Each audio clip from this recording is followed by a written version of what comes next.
This is Lecture 9 of the series Inflation and Price Controls.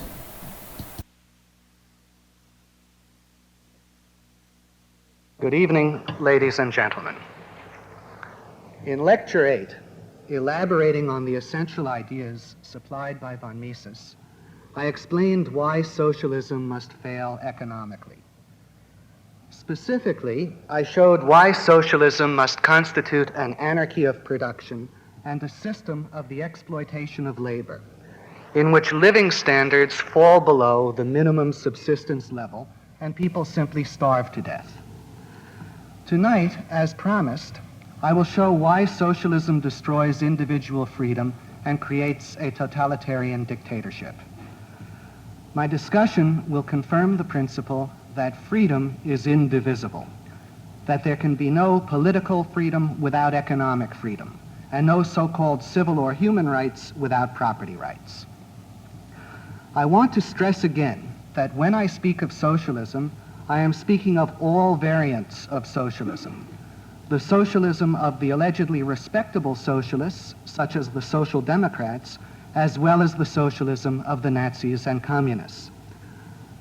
I stress this fact because a widespread misconception prevails that somehow the, quote, good socialists could achieve socialism by peaceful means and thereafter preserve political freedoms and civil liberties.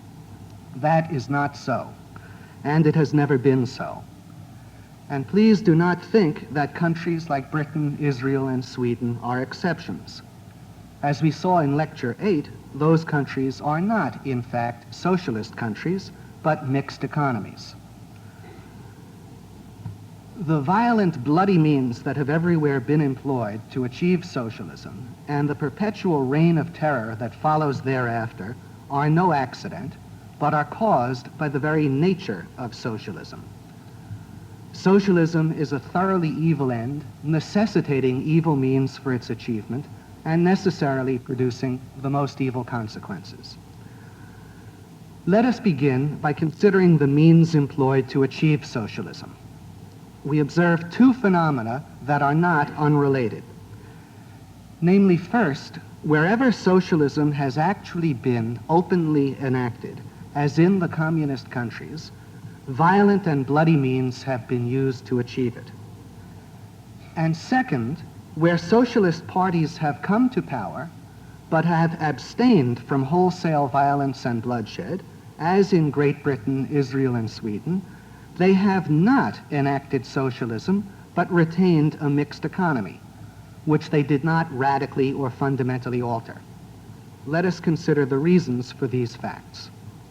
Observe, even if a socialist government were democratically elected, its first act in office in implementing socialism would have to be an enormous act of violence, namely the forcible expropriation of the means of production.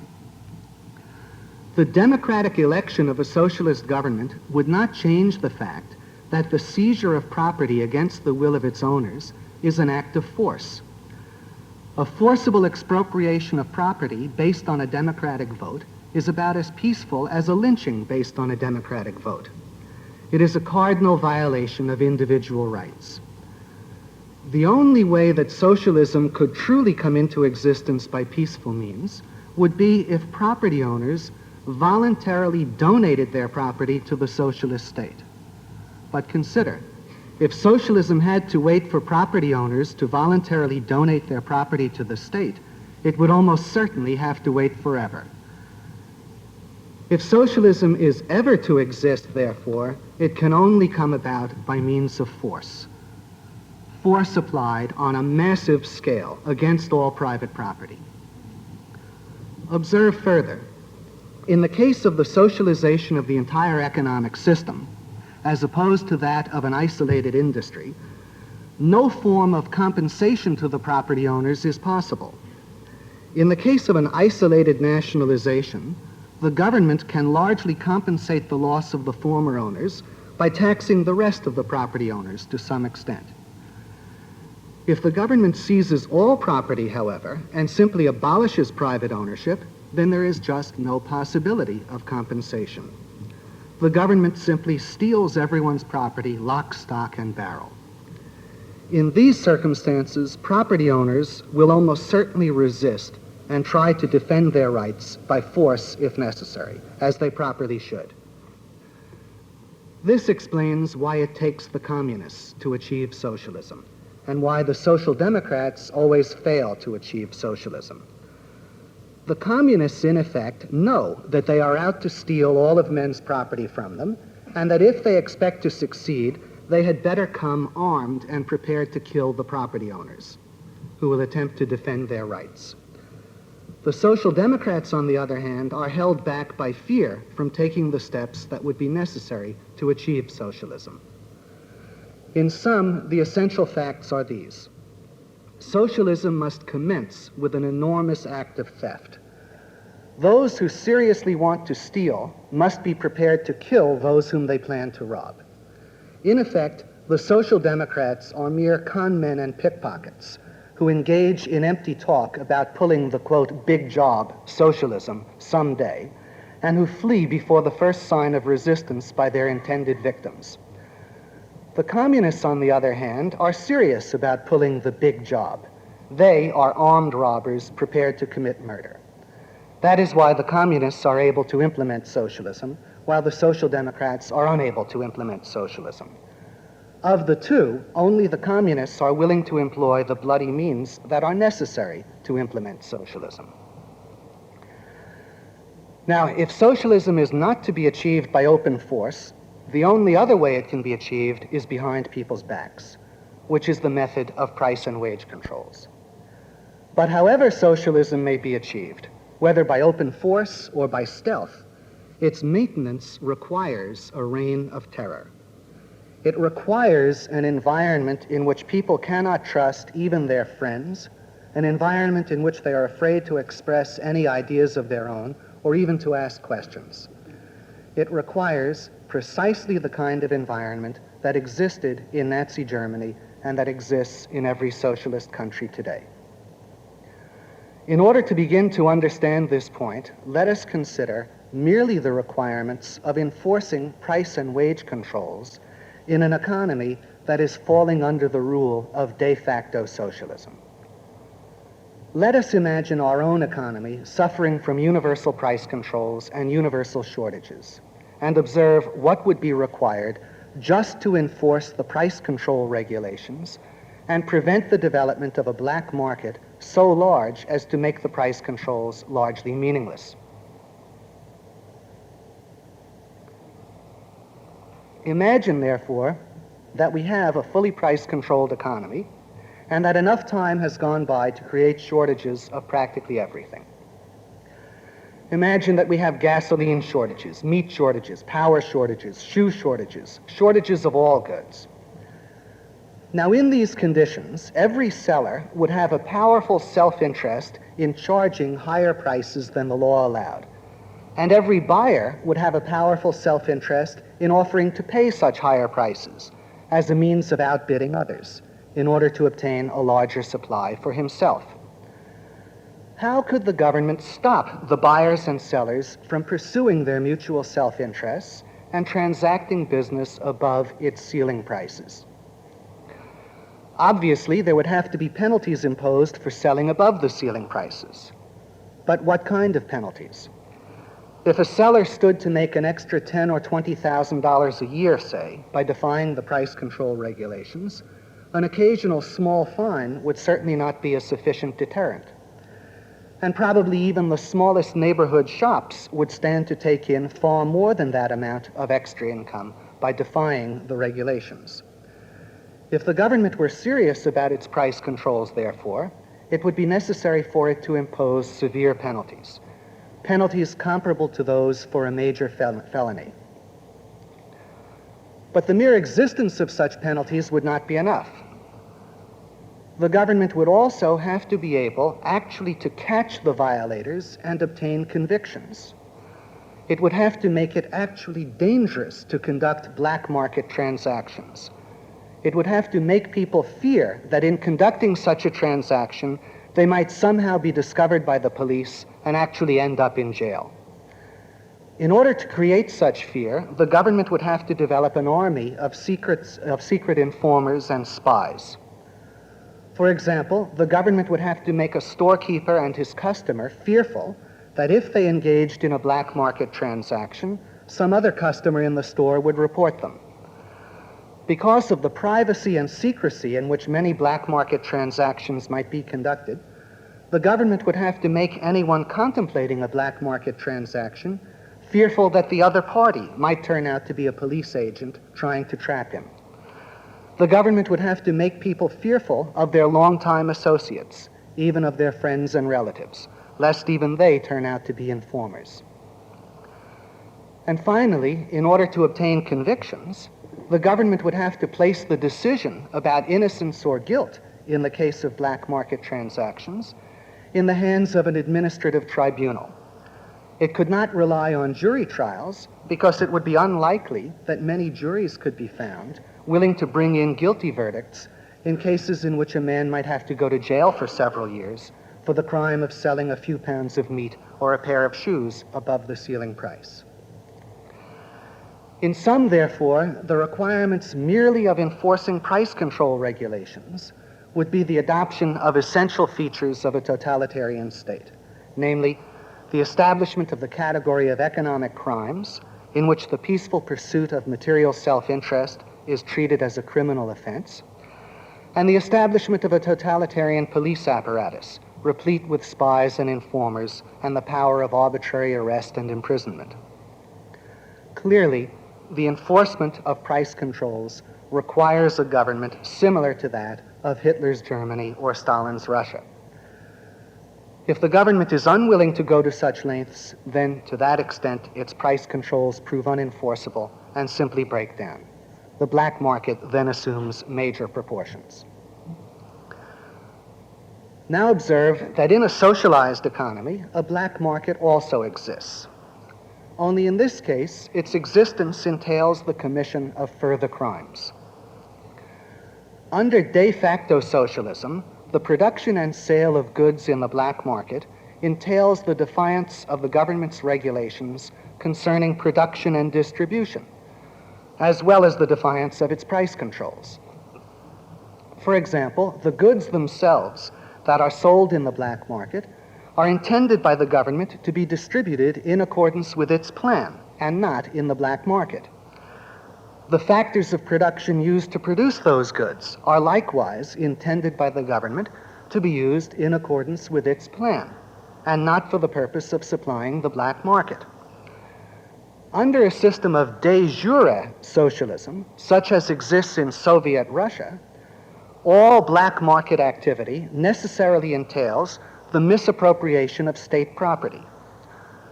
From the point of view of the legal code of a socialist state, most black market activity must be regarded simply as the theft of state property. For example, the factory workers or managers in Soviet Russia who turn out products that they sell in the black market are considered as stealing the raw materials supplied by the state. Observe further. In a socialist state, the government's economic plan is part of the supreme law of the land. We have already seen in Lecture 8 how chaotic the so-called planning process of socialism is. Its further disruption by workers and managers siphoning off materials and supplies to produce for the black market is something which a socialist state is logically entitled to regard as an act of sabotage. And that is how the legal code of a socialist state does regard it. Consistent with this fact, black market activity in a socialist state often carries the death penalty. In Nazi Germany, people were beheaded for it. In Soviet Russia, they are shot. Even apart from possible indulgence in black market activity, every socialist official who has responsibility for production necessarily leads a dangerous life. On the one hand, any use of factors of production in a way different than that specified by the state's economic plan lays such an official open to a charge of sabotage. On the other hand, it is generally impossible for the state's plan to be very precise, as we have seen, and so some discretion must be used. Since a socialist economic system functions in a state of continuous chaos and chronic crisis, it is very easy for any given official to be singled out and blamed for some disaster caused by socialism's anarchy of production. It becomes an essential talent under socialism for an official to be able to know how to cover himself and always to have scapegoats of his own at hand. From the top to the bottom, an incredible game of buck passing, favor trading, and mutual blackmail takes place. Ever-shifting alliances and factions are formed for mutual protection, and periodically victims are sacrificed, usually subordinate officials here and there, sometimes entire factions in giant purges. The fundamental fact driving socialism to a reign of terror is the incredible dilemma in which the socialist state places itself in relation to the masses of its citizens. On the one hand, the socialist state assumes full responsibility for the individual's economic well-being.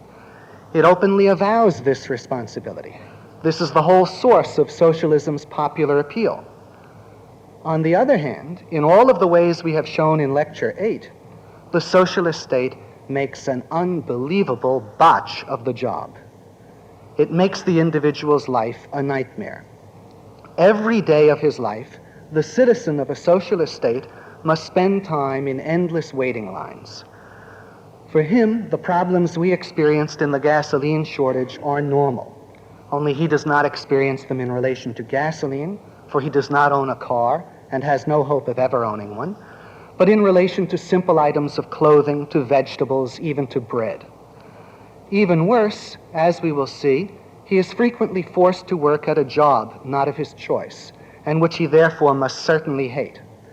And he lives in a condition of unbelievable overcrowding, with hardly ever a chance for privacy. To put it mildly, such a man must seethe with resentment and hostility. Now, against whom would it be more logical for the citizens of a socialist state to direct their resentment and hostility than against that very socialist state itself?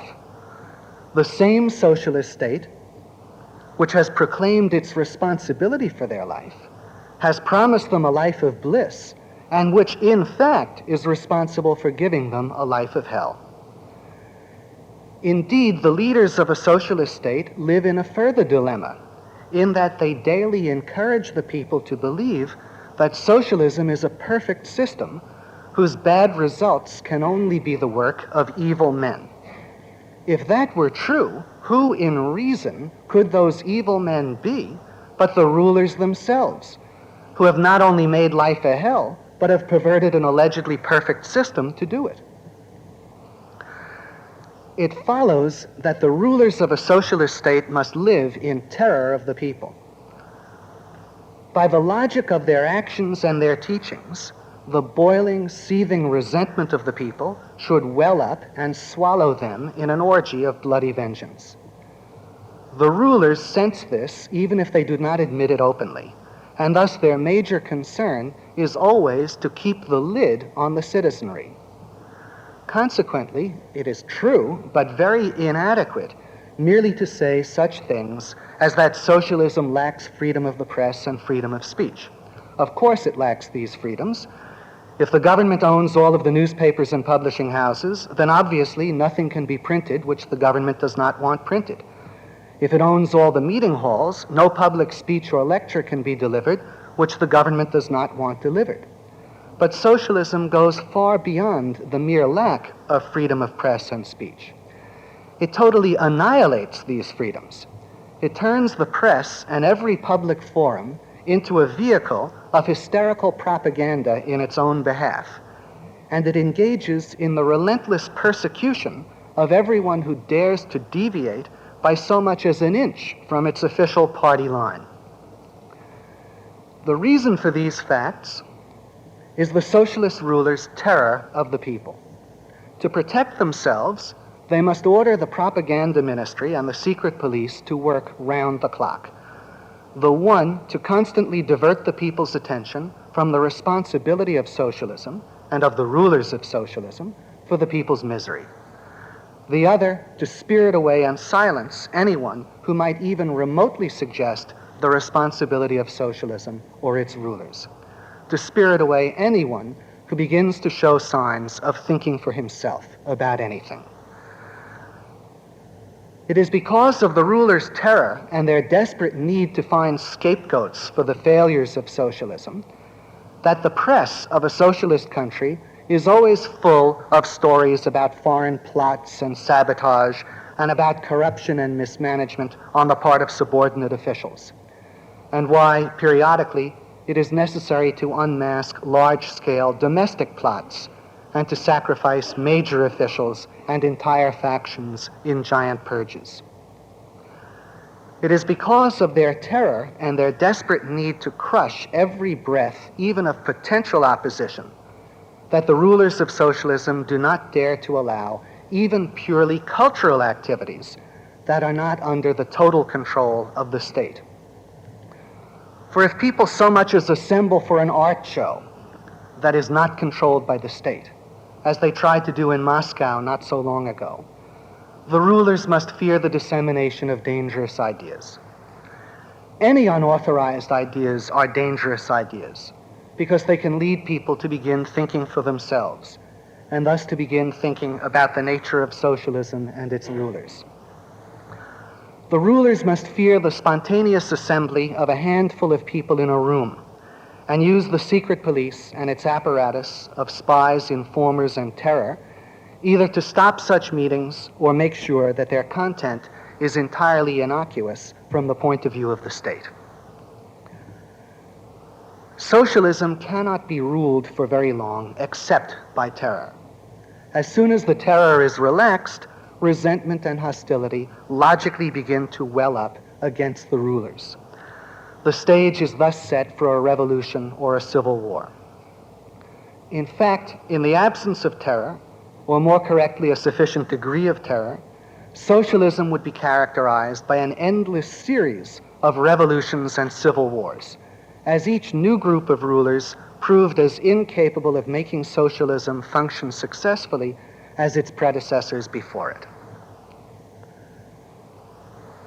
The inescapable inference to be drawn from this discussion is that the terror actually experienced in the socialist countries has not been the work of evil men, simply the work of evil men, such as Stalin, but springs from the very nature of the socialist system, and is still going on at this very moment. Stalin could come to the fore because his unusual willingness and cunning in the use of terror were the specific characteristics most required by a ruler of socialism. He rose to the top by a process of socialist natural selection, the selection of the worst. His heirs are still resorting to the same techniques. As examples, consider the invasion of Czechoslovakia and the use of drugs to destroy the sanity of dissidents in Russia. And of course, there is no way of knowing what is not reported to the outside world. If Stalin's heirs do not find it necessary to be fully as brutal as Stalin himself, it is only because they are able to coast on the environment of fear and the habit of unquestioning obedience that he created. Periodically, fresh demonstrations of terror on the scale applied by Stalin will be required to prevent socialism from collapsing into continuous civil war and revolution. In the meanwhile, the Russian people do experience all the hostility and resentment I have described, but they are so fearful and so contemptible that they channel it against each other rather than against socialism and its rulers. Hedrick Smith writes, quote, "Soviet society in general is peopled by mini-dictators, inflicting inconvenience and misery on the rest of their fellow citizens. Often, it seems, as a way of getting back at the system for the hardship and frustration they themselves have suffered." He quotes a Russian scientist, put a Russian in charge of a little plot of ground or a doorway somewhere, and he will use his meager authority over that spot to make life hard on others. Smith notes that he has heard Russians describe this phenomenon as, quote, a mass settling of scores on a personal level, unquote. Please observe, this is the psychological and moral climate of a socialist society, a society blinded by terror and reduced virtually to the punishment of all by all. It is terror and universal hatred that socialism and its rulers require, lest they be blasted off the earth.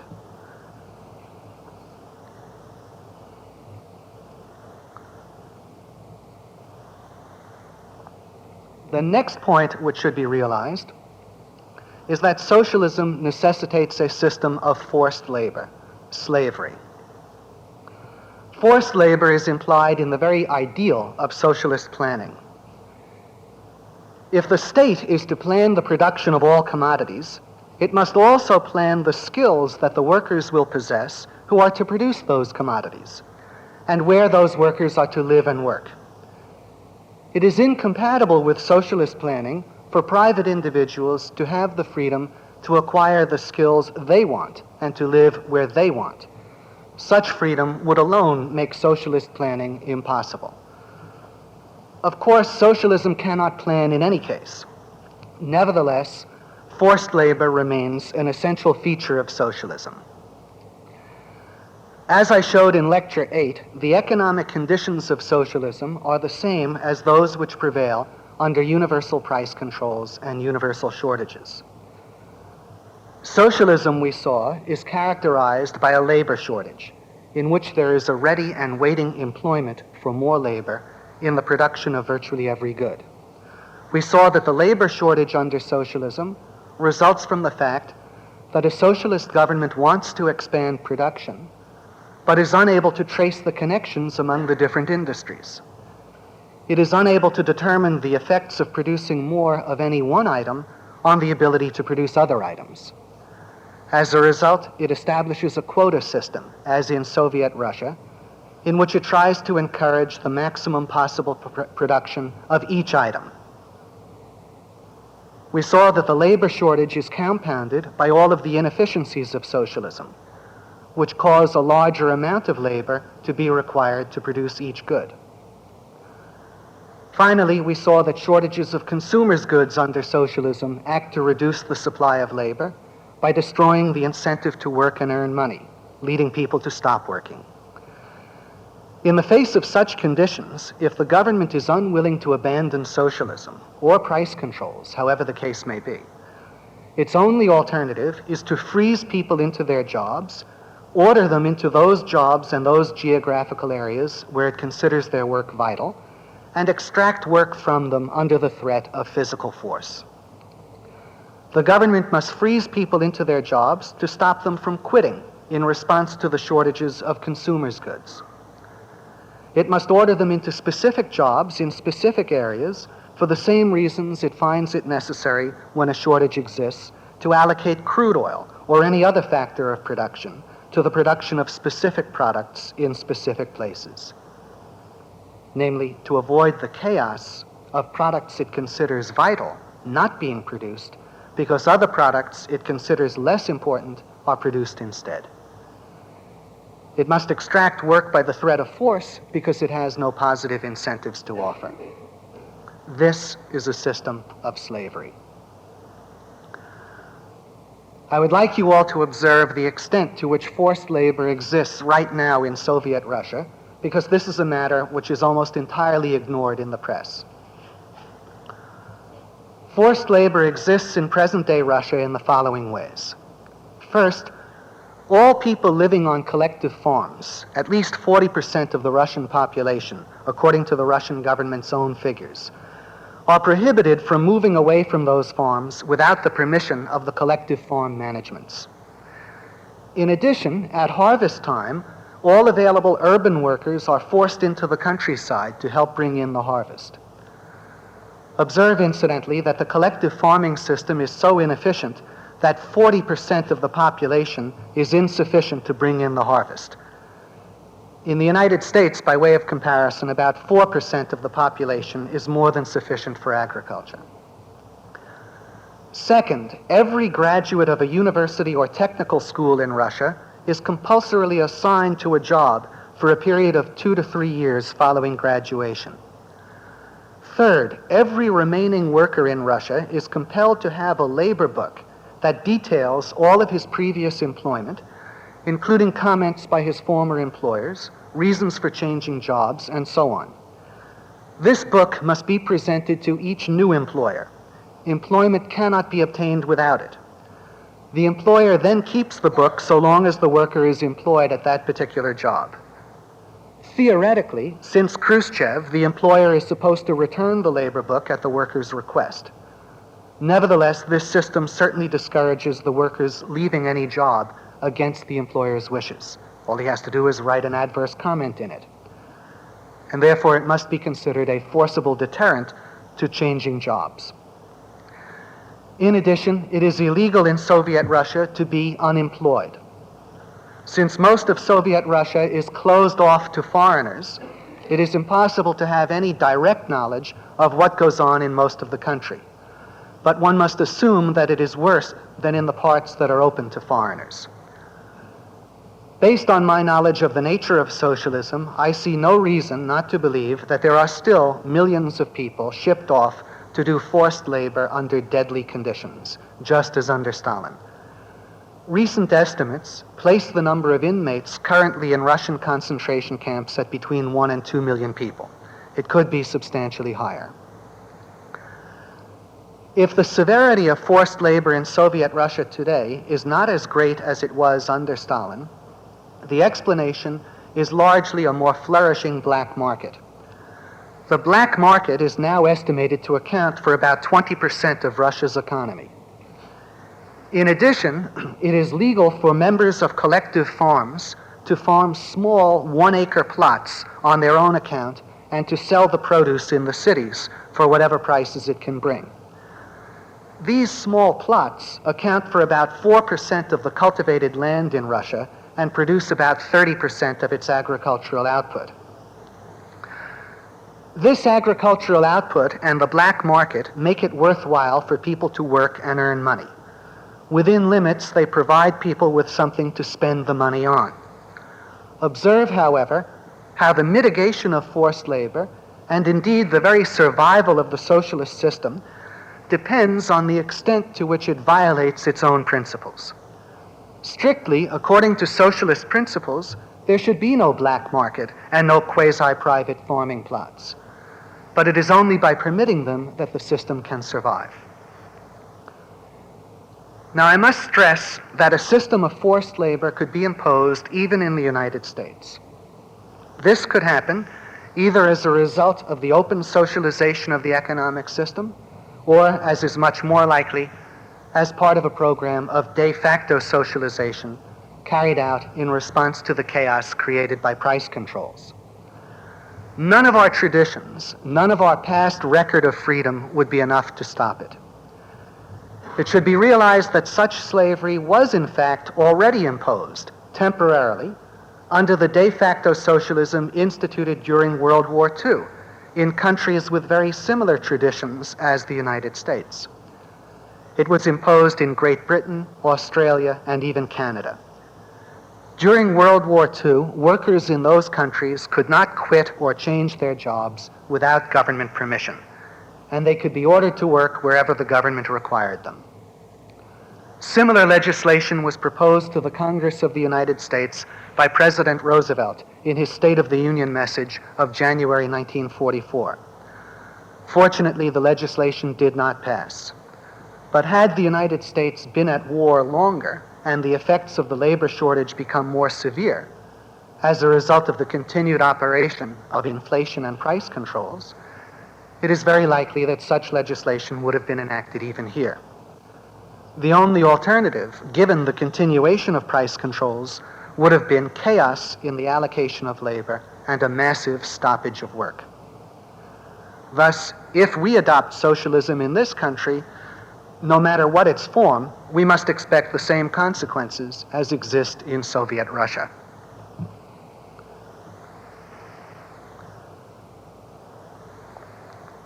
Now let us consider the further consequences of forced labor itself. Once the government assumes the power to determine the individual's job, it obtains the power to decide whether he must spend his life working in a coal mine in some remote village somewhere, or in the comparative comfort of one of its offices in the capital. It obtains the power to decide whether he will pass his life as an obscure nobody living in poverty or enjoy a flourishing career, celebrated in his field and living in comparative opulence. This, of course, goes along with the government's power to ration consumers' goods, a power which every socialist government naturally possesses. Under its rationing power, a socialist government decides what kind of house or apartment the individual is to occupy, what kind of clothing he is to wear, what kind of food he is to eat, whether or not he is to own an automobile, and so on. In Soviet Russia today, for example, the government assigns different grades of housing based on rank in the Communist Party or the government. On the same basis, it decides who can and who cannot buy an automobile. It even maintains special stores that are closed to the general public and which exclusively serve high government and party officials and their favorites in the arts and sciences. These stores carry all kinds of Western imports, from clothing to tape recorders, and the limited supplies of whatever worthwhile goods as are produced in Russia itself. While such things as meat may be unavailable throughout most of Russia for months on end, the privileged customers of these stores are supplied with caviar. The existence of a system of naked aristocratic privilege is not a contradiction of the principles of socialism, but their natural outgrowth. It does not contradict the slogan, "From each according to his ability, to each according to his need." That slogan was intended by Marx to be achieved only under, quote, socialism in its higher phase. That is, after generations of socialism had changed human nature. If one thinks seriously about the meaning of the phrase, a change in human nature, one must realize that it is a contradiction and therefore impossible. A change in human nature is as absurd an idea as a change in the nature of water or lead. Man will be able to practice the principle, from each according to his ability, to each according to his need, when water is able to flow uphill and lead to float.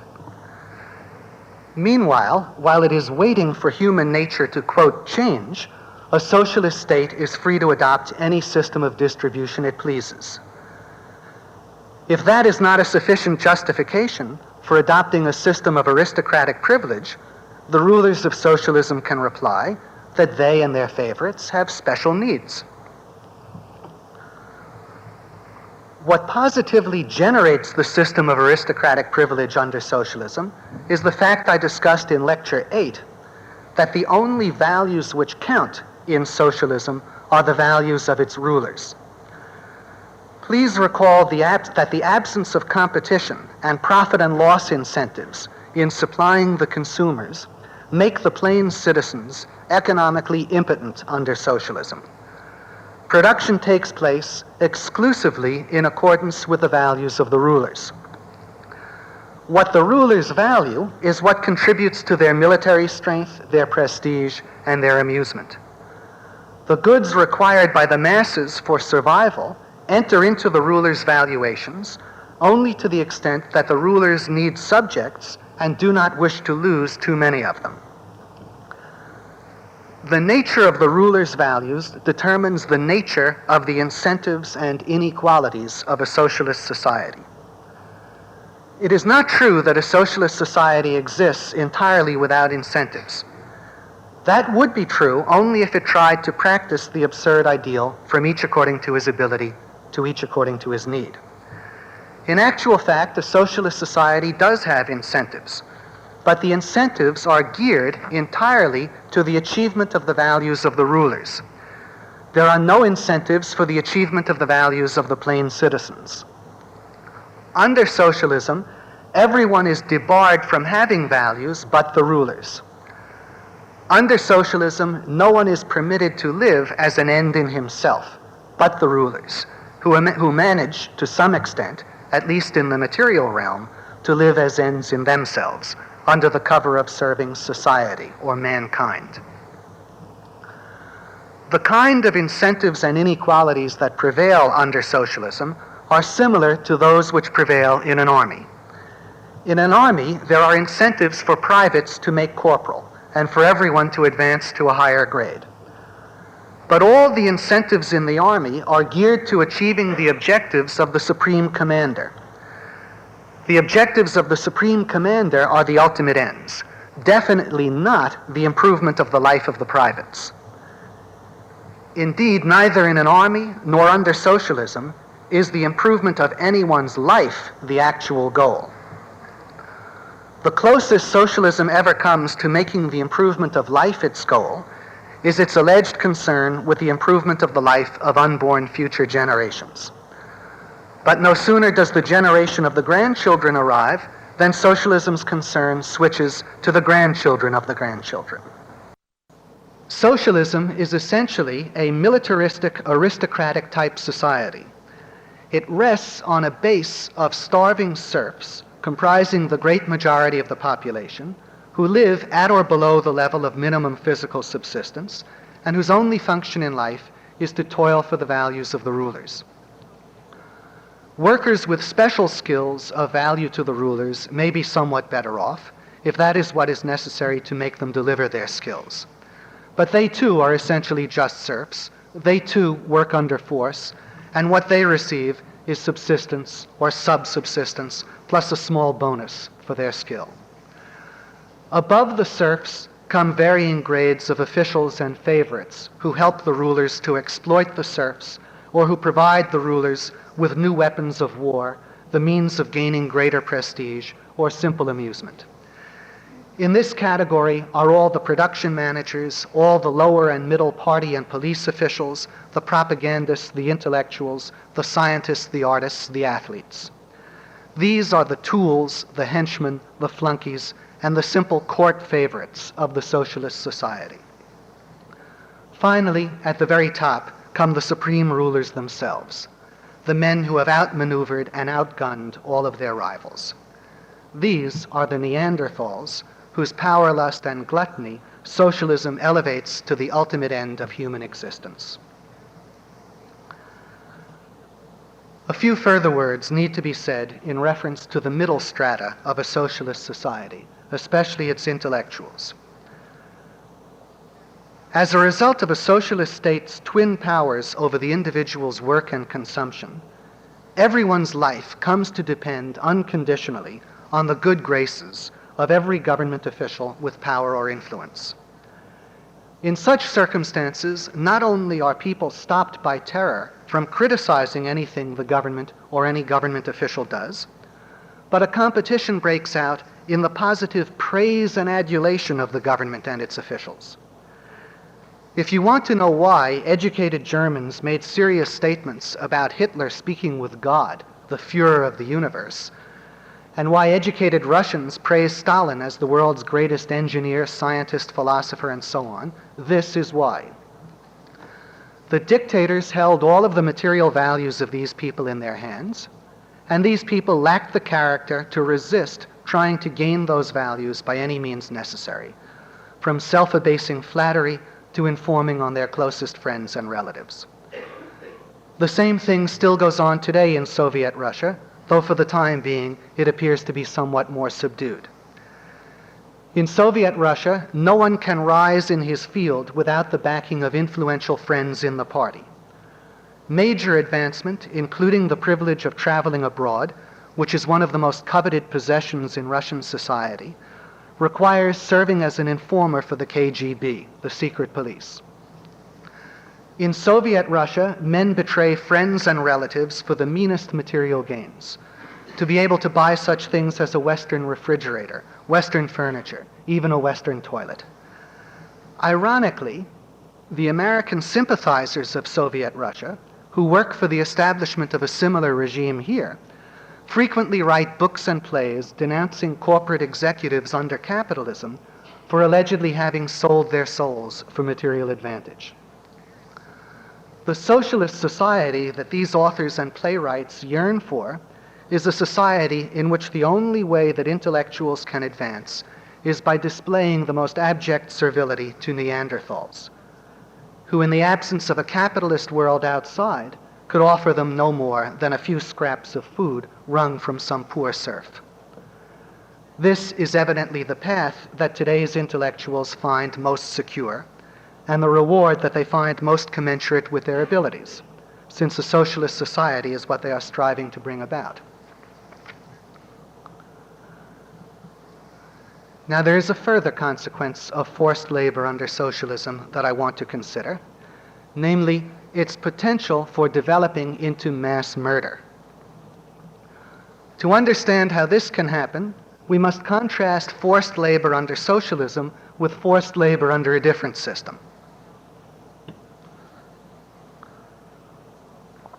Observe, slavery existed in the southern United States before the Civil War and was a moral abomination. Nevertheless, abominable as slavery was, there was an important factor which restrained the slave owners and the overseers in the Old South in their treatment of the slaves. And that was the fact that the slaves were private property. A private slave owner in the Old South was restrained in his treatment of his slaves by his own material self-interest. If he injured or killed his slave, he destroyed his own property. Of course, out of ignorance or irrationality, this sometimes happened, but it was the exception rather than the rule. Private slave owners in the Old South were motivated to treat their slaves with at least the same consideration they gave to their horses and dogs, and to see to it that their overseers acted with the same consideration. But under socialism, the slaves are public property, the property of the state. Those who have charge of the slaves, therefore, have no personal economic interest in their lives or well-being. Since they are not the owners of the slaves, they will not derive any personal material benefit if the slaves are alive to work in the future, nor suffer any personal material loss if the slaves are not alive to work in the future. In such conditions, slave labor results in mass murder. The officials in charge of the slaves are given orders to complete certain projects as of a certain time. Quite possibly, they are threatened with being reduced to the status of slaves themselves if they fail. In these circumstances, the slaves are treated as valueless natural resources. Brutal punishments are inflicted on them for trifling reasons, and they are worked to the point of exhaustion and death. The slaves of socialism are slaves, but they are no one's property, and therefore no one's loss. In this way, slave labor under socialism results in mass murder. In just this way, tens of millions of people have been murdered. Of course, the economics of socialized slavery is not a sufficient explanation of mass murder. Those who participate in the system must be morally depraved. But observe how socialism creates the conditions in which moral depravity flourishes. The conditions in which moral depravity can express itself, is freed of the restraints of better motives, and is positively nurtured and encouraged. For it is socialism that delivers men into slavery. It is socialism that removes the restraint of self-interest from those in charge of the slaves. And as we have seen, it is socialism that creates an environment of hatred and sadism. In such conditions, the most morally depraved and vicious element of the population finds a place for its depravity and viciousness and steps forward to run the labor camps and the whole socialist society. We have now seen how socialism can come into existence only by violence and bloodshed and can be maintained only by terror. We have seen how it produces a social system as odious as that of medieval feudalism and results in mass murder. All of these facts are well known to practically everybody as far as they concern particular countries, like Nazi Germany, Soviet Russia, Communist China, Communist Cuba, and a long and growing list of other socialist countries. Yet as I indicated at the outset of tonight's lecture, almost everybody regards all of these cases as exceptional, as an accident having nothing to do with the essential nature of socialism. Hitler's Germany, they say, was not socialist. Stalin's Russia, they say, did not have genuine socialism or communism, but, quote, Stalinism. The despotism of socialism in Russia under Lenin and under Stalin's heirs, the despotism of socialism in Eastern Europe, in Red China, in Cuba, and in still other countries, all this is attributed to the backward cultural conditions of these countries. It is not attributed to the nature of socialism itself, to the government's ownership of the means of production. Socialism, we are told, will be different when it comes to the West. Here it will allegedly, quote, wear a human face. What is equally remarkable is that the leading advocates of socialism have made no secret of the evil of socialism. They have been as open in stating their goals as Hitler was in Mein Kampf. For example, in the Communist Manifesto, Marx and Engels write, quote, "You reproach us with intending to do away with your property. Precisely so, that is just what we intend." And they declare, quote, "The abolition of this state of things, bourgeois society, is called by the bourgeois abolition of individuality and freedom, and rightly so. The abolition of bourgeois individuality, bourgeois freedom, is undoubtedly aimed at," unquote. Equally barefaced, number 8 of the 10 measures set forth in the Communist Manifesto calls for the, quote, "establishment of industrial armies, especially for agriculture," unquote. The socialists have never made any secret even of their advocacy of slave labor. If the quotation from the Communist Manifesto is not enough, consider these words of Karl Kautsky, the successor to Engels as the leading theorist of socialism. Quote, "Socialist production is not compatible with liberty of work. That is to say, with the worker's freedom to work when or how he likes," unquote. This passage is quoted on page 32 of the introduction to the Gateway edition of the Communist Manifesto. According to Leon Trotsky, addressing the 9th Congress of the Soviet Communist Party, the worker under socialism is to feel that he is a, quote, "soldier of work who cannot be his own master. If the order comes to transfer him, he has to comply. If he refuses, he will be a deserter who is punished," unquote. This statement is quoted in an essay by Igor Shafarevich in the book From Under the Rubble. Nevertheless, despite the open proclamation of its evil, despite an incredible worldwide record of the murder of upwards of 50 or 60 million people, and of a life of terror and misery for most of those who have remained alive to go on living under its rule, despite all this, socialism has continued to be perceived as some kind of ideal social system. In the minds of most people, it has been misused and perverted, perhaps, but it itself remains fundamentally unblemished. The reason for this incredible state of affairs is that socialism professes an avowed moral ideal of mankind, namely, the ideal from each according to his ability, to each according to his need.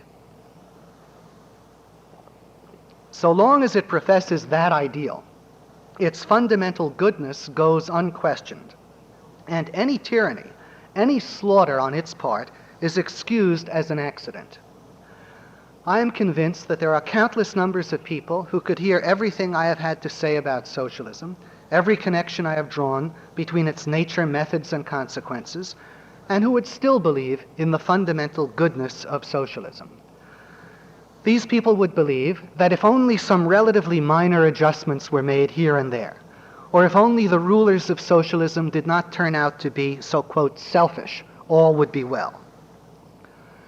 Socialism will never be destroyed so long as the slogan, "from each according to his ability, to each according to his need," is perceived as a moral ideal. So long as that is held to be the good, men will go on believing that socialism must be good and must somehow be capable of being made to work and to produce good effects. The ultimate destruction of socialism, the rescue of civilization, and the rebirth of capitalism depend on nothing less than a moral and epistemological revolution, as well as on a revolution in political economy and political philosophy. The slogan, "From each according to his ability to each according to his need," must cease to be regarded as a moral ideal. It and every premise on which it rests must be subjected to merciless criticism. There is no other choice. If I am right in my critique of socialism, and if socialism is made possible by the moral and philosophical ideas expressed in the slogan, "From each according to his ability to each according to his need," then either we extirpate those ideas, or socialism will extirpate the greater part of the human race. As the source of the moral and epistemological revolution that is necessary to defeat socialism, I refer you to the works of Ayn Rand and her philosophy of objectivism. Ayn Rand has dared to challenge the moral system that has been handed down unquestioned for millennia. She has turned the light of reason on the altruist morality, the morality of self-sacrifice. She has demolished it, and in its place she has offered a morality of rational self-interest. In so doing, Ayn Rand has provided the moral foundations for a capitalist society. I will not try to explain Miss Rand's contributions in this area in any detail, because to do so would carry us far beyond the limits I have set myself in this course. Instead, I will largely confine myself to enthusiastically recommending to you the list of her works, which you have received in the bibliography distributed to you under the title A Capitalist Library. If you have not already read Miss Rand's works, I urge you to do so. If you have read them, I urge you to read them again.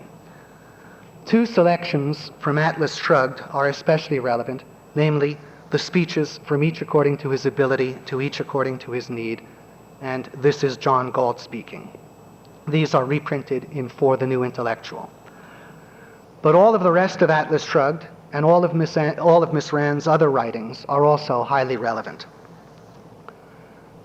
Based on my knowledge of objectivism, I must say this much about the alleged ideal "From each according to his ability to each according to his need." First, it is the projection of a mere arbitrary fantasy that is totally divorced from reality and human nature. And when I use the word reality here, I do not mean merely reality as it happens to be, but reality as it must be. The supporters of the slogan, of course, know this, but that does not trouble them. They go on asserting that it is an ideal nonetheless. Their standards of the ideal are absurd.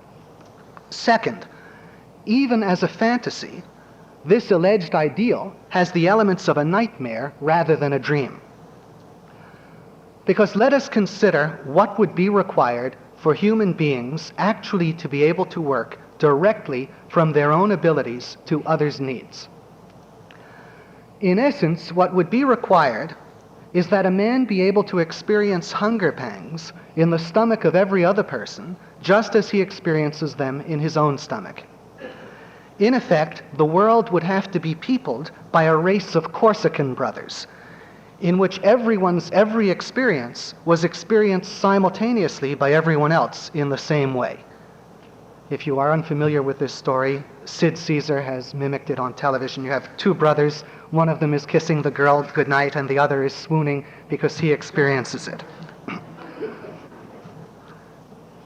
Or to try to concretize the idea in a slightly different way, the human race would have to become some sort of giant spider in which every individual was an interchangeable leg or eye. But let us look specifically at the implications of this fantasy for relationships between individual human beings. Observe, the implication of experiencing hunger pangs in everyone else's stomach in the same way that one experiences them in one's own stomach is that one must experience hunger pangs in everyone else's stomach in the same way that one experiences them in the stomach of one's own wife or children. In other words, if everyone could somehow value everyone else in the world just as he values himself, he could not value anyone else in a special way. If everyone is to be valued equally to oneself, they must be valued equally to each other. Consequently, there could be no exclusive sexual relationships, no special love between parents and children, and no friendships, as well as no self-esteem. everyone would value all members of the opposite sex equally, which would mean he could love no one member of the opposite sex specifically. He would value all children equally, which would mean that his own children might as well be orphans. He would value no one as his friend, because no one he knew would be any more important to him than anyone else he knew, or did not even know. He would not value himself, because he would consider himself no more important than an anonymous villager in Kathmandu or Timbuktu. He would count himself as a mere statistic in a book, as just one more unit in a census of the world's population. As I say, even as a fantasy, such an ideal is nightmarish. The fact that human nature cannot conform to such an ideal is not an imperfection or flaw of human nature, but a condemnation of such an ideal and of anyone unthinking enough to accept it as an ideal. Let us consider why such an absurd idea as the slogan, "From each according to his ability, to each according to his need," is considered to be an ideal and is so popular. I believe that the most important reasons are these, namely, that there are some people who cannot help themselves, and many, many more who fear that they cannot or will not be able to help themselves. In effect, these people fear that their own arms, legs, and brains will fail them, and that they will have no other way to live but by virtue of the arms, legs, and brains of other people. They also fear that they will be utterly valueless to other people, that they will have nothing of value of any kind to offer other people that could induce others to help them, neither money nor any personal quality. These fears are a major preoccupation of their lives. They think of themselves as helpless and worthless, and to them, survival appears to depend on other people being motivated by their needs. Blinded by fear and able to think of nothing but their own projected state of helplessness, they do not know and do not care what they are prepared to destroy in their pleas for a guarantee of help. Observe, they are, quote, selfish in the meanest, ugliest sense of the term, in the very sense in which they employ the word to describe the innocent actions of people seeking nothing but to live and enjoy their own lives.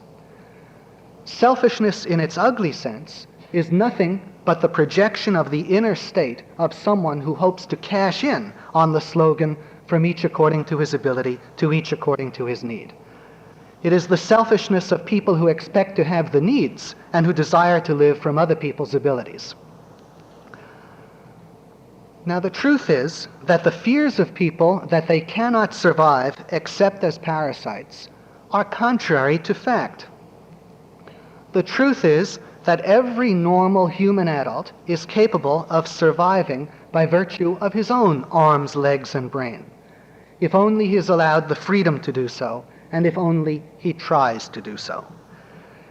He is capable of providing for periods of sickness and incapacity through such means as saving and buying insurance during his years of normal health. And in the normal course of things, individuals form natural bonds of affection. They acquire friends and loved ones who return their affections in response to their own personal values. This, too, is a natural security against periods of sickness and incapacity. To be sure, there are circumstances in which individuals may not have sufficient savings or insurance, and in which they may be without friends or relatives, or the resources of their friends and relatives may be inadequate. What then is their guarantee of survival? In such conditions, their only guarantee is the general state of benevolence and goodwill in the society at large, in the form of voluntary private charity. But observe, if we have learned anything in this course, there is one principle that should now be apparent. And that is that benevolence and the goodwill of man toward man are crushed by the morality of self-sacrifice and flourish to the degree that men are free to pursue their own self-interests. Soviet Russia is governed by the principle of self-sacrifice and from each according to his ability, to each according to his need. And as we have seen, it is a society of unrelieved hatred and sadism. The United States of America, on the other hand, has been dominated by the principle of self-interest and the pursuit of happiness. and it has been the most generous and benevolent society the world has ever known. If one were going to be the victim of some disaster and had to depend on the goodwill of other people, it would certainly be infinitely preferable to suffer the disaster here than there. The reasons are not hard to find. If men are made to sacrifice their interests to other men, if they are to have the abilities while others are to have the needs, if others are to drain their energies and consume their lives, then the existence of those others is made a cause of misery and suffering to them, and consequently they must come to hate those others. If, on the other hand, men are left free to pursue their own interests, then nothing becomes more valuable to them than the existence of other men. Every man needs the cooperation of other men in a division of labor. He needs other men for companionship, as a source of ideas, and to be able to share experiences. If men are left free to pursue their own self-interests, if that principle is applied to all men, then the advantages of a division of labor and of personal companionship create countless occasions on which people deal together to mutual benefit, and so come to regard each other with goodwill and often as friends. To put all this another way, if helping others is made the cardinal value of a society, no one will be helped. Everyone will hate and seek to destroy everyone. If, on the other hand, helping oneself is made the cardinal value of a society, then everyone will help himself and in the process help and be helped by others. All will flourish, and that society will be ruled by benevolence and goodwill.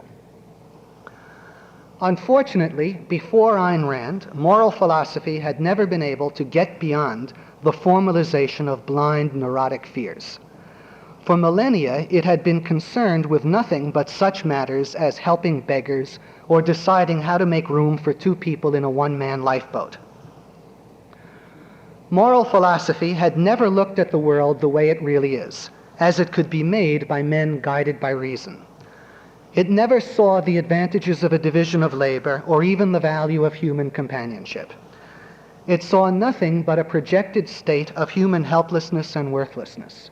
And it did nothing but try to teach men to live as bloodsuckers and as fodder, as the eaters and the eaten in that kind of world. As a result, its product has been the perpetuation of misery, hatred, and inhumanity. There is only one thing that the altruist morality is good for, only one instance in which it should be applied. And that is, those who hope to profit from it should choose instead to sacrifice themselves. If people find themselves drowning in a sense of helplessness and worthlessness, and feeling that the only way for them to live is as a parasite on the sacrifices of other men, let them resolve that if those were in fact the conditions of their survival, they would prefer not to survive. Let them resolve to sacrifice themselves and their misery before they would sacrifice others and a world in which men can act for achievement and happiness. But before they decide to give up and die, let them also struggle with every last ounce of will and determination that they possess to go on living under their own power. If that is what they do, then I do not think that they will find themselves nearly as helpless, as worthless, or as alone and without the aid of other people as they fear. And these words are not a mere hope. They are a description of the attitudes and lives of our own ancestors, the people who settled and built this country. Those men and women lived by the virtue of self-reliance in circumstances far more extreme than any we have had to experience. And when they did need help from others, they obtained it because they were respected and admired precisely because of their self-reliance. The altruist morality and the fear-encrusted view of the world on which it rests must be swept away to allow the world at last to enjoy a rational social system, capitalism. Before turning to the subject of how to achieve a capitalist society, I must stress that capitalism is a system that is in the interests of everyone and not specifically businessmen or the rich. Everyone benefits from the fact that the means of production are privately owned and that their acquisition and use are legally open to everyone. The benefit is in people's capacity as the buyers of the products produced with the means of production. That is, in people's capacity as consumers. By the same token, socialism is a system that is against the interests of everyone, and not merely businessmen and the rich. Everyone would suffer dreadfully under socialism in all the ways I have explained. The fight for capitalism, therefore, is everyone's fight. The contrary belief that capitalism serves merely the special interests of the capitalists stems from Karl Marx. It is at the heart of his doctrine of class warfare. Paradoxically, in a milder form, the doctrine that capitalism serves the special class interests of the capitalists is held even by most people who are sympathetic to capitalism. It is held by everyone who believes that the fight for capitalism is primarily the responsibility of businessmen. A second and corollary Marxian doctrine that almost everyone takes for granted in some form is the doctrine of economic determinism, namely the idea that everyone will automatically act for his alleged class interest and will hold an ideology conformable to his class interest. On this basis, people have the expectation that every businessman should automatically be not only an advocate of capitalism, but a rather skilled spokesman for it as well.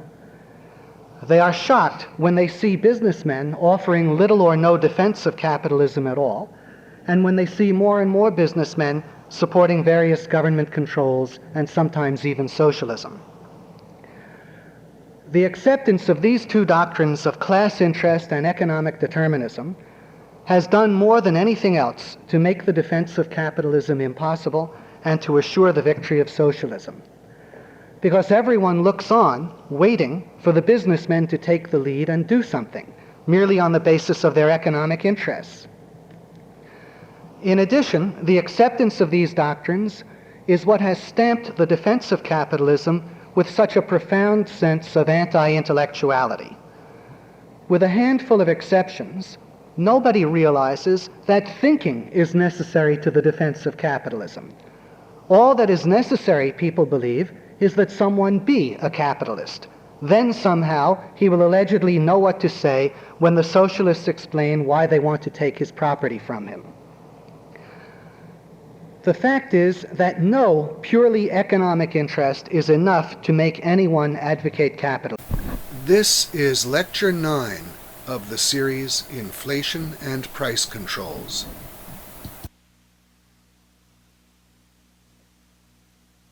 Good evening, ladies and gentlemen. In Lecture 8, elaborating on the essential ideas supplied by von Mises, I explained why socialism must fail economically. Specifically, I showed why socialism must constitute an anarchy of production and a system of the exploitation of labor, in which living standards fall below the minimum subsistence level and people simply starve to death. Tonight, as promised, I will show why socialism destroys individual freedom and creates a totalitarian dictatorship. My discussion will confirm the principle that freedom is indivisible, that there can be no political freedom without economic freedom, and no so-called civil or human rights without property rights. I want to stress again that when I speak of socialism, I am speaking of all variants of socialism. The socialism of the allegedly respectable socialists, such as the Social Democrats, as well as the socialism of the Nazis and communists. I stress this fact because a widespread misconception prevails that somehow the, quote, good socialists could achieve socialism by peaceful means and thereafter preserve political freedoms and civil liberties. That is not so, and it has never been so. And please do not think that countries like Britain, Israel, and Sweden are exceptions. As we saw in Lecture 8, those countries are not, in fact, socialist countries, but mixed economies. The violent, bloody means that have everywhere been employed to achieve socialism and the perpetual reign of terror that follows thereafter are no accident, but are caused by the very nature of socialism. Socialism is a thoroughly evil end, necessitating evil means for its achievement, and necessarily producing the most evil consequences. Let us begin by considering the means employed to achieve socialism. We observe two phenomena that are not unrelated. Namely, first, wherever socialism has actually been openly enacted, as in the communist countries, violent and bloody means have been used to achieve it. And second, where socialist parties have come to power, but have abstained from wholesale violence and bloodshed, as in Great Britain, Israel, and Sweden, they have not enacted socialism, but retained a mixed economy, which they did not radically or fundamentally alter. Let us consider the reasons for these facts. Observe, even if a socialist government were democratically elected, its first act in office in implementing socialism would have to be an enormous act of violence, namely the forcible expropriation of the means of production. The democratic election of a socialist government would not change the fact that the seizure of property against the will of its owners is an act of force. A forcible expropriation of property based on a democratic vote is about as peaceful as a lynching based on a democratic vote. It is a cardinal violation of individual rights. The only way that socialism could truly come into existence by peaceful means would be if property owners voluntarily donated their property to the socialist state. But consider, if socialism had to wait for property owners to voluntarily donate their property to the state, it would almost certainly have to wait forever. If socialism is ever to exist, therefore, it can only come about by means of force. Force applied on a massive scale against all private property. Observe further. In the case of the socialization of the entire economic system, as opposed to that of an isolated industry, no form of compensation to the property owners is possible. In the case of an isolated nationalization, the government can largely compensate the loss of the former owners by taxing the rest of the property owners to some extent. If the government seizes all property, however, and simply abolishes private ownership, then there is just no possibility of compensation. The government simply steals everyone's property, lock, stock, and barrel. In these circumstances, property owners will almost certainly resist and try to defend their rights by force if necessary, as they properly should. This explains why it takes the communists to achieve socialism, and why the social democrats always fail to achieve socialism.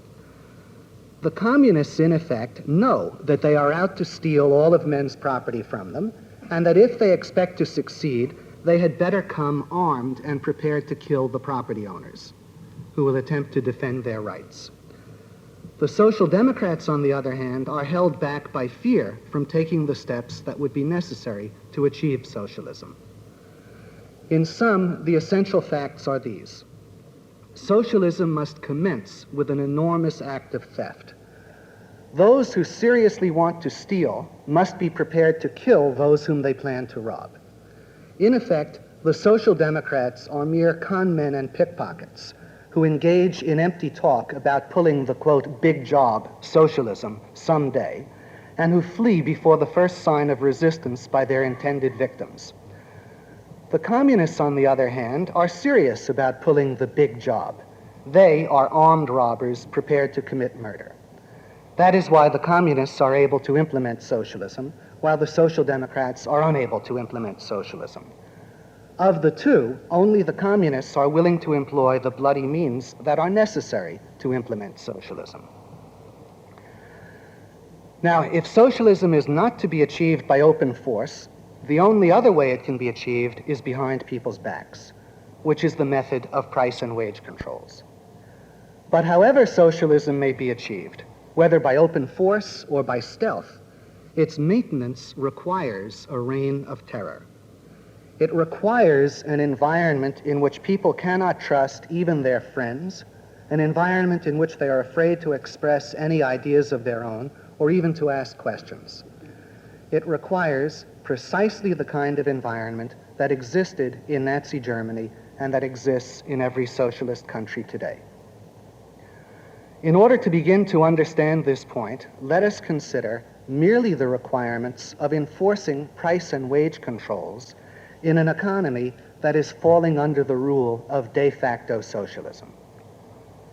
Let us imagine our own economy suffering from universal price controls and universal shortages, and observe what would be required just to enforce the price control regulations and prevent the development of a black market so large as to make the price controls largely meaningless. Imagine, therefore, that we have a fully price-controlled economy and that enough time has gone by to create shortages of practically everything. Imagine that we have gasoline shortages, meat shortages, power shortages, shoe shortages, shortages of all goods. Now, in these conditions, every seller would have a powerful self-interest in charging higher prices than the law allowed, and every buyer would have a powerful self-interest in offering to pay such higher prices as a means of outbidding others in order to obtain a larger supply for himself. How could the government stop the buyers and sellers from pursuing their mutual self-interests and transacting business above its ceiling prices? Obviously, there would have to be penalties imposed for selling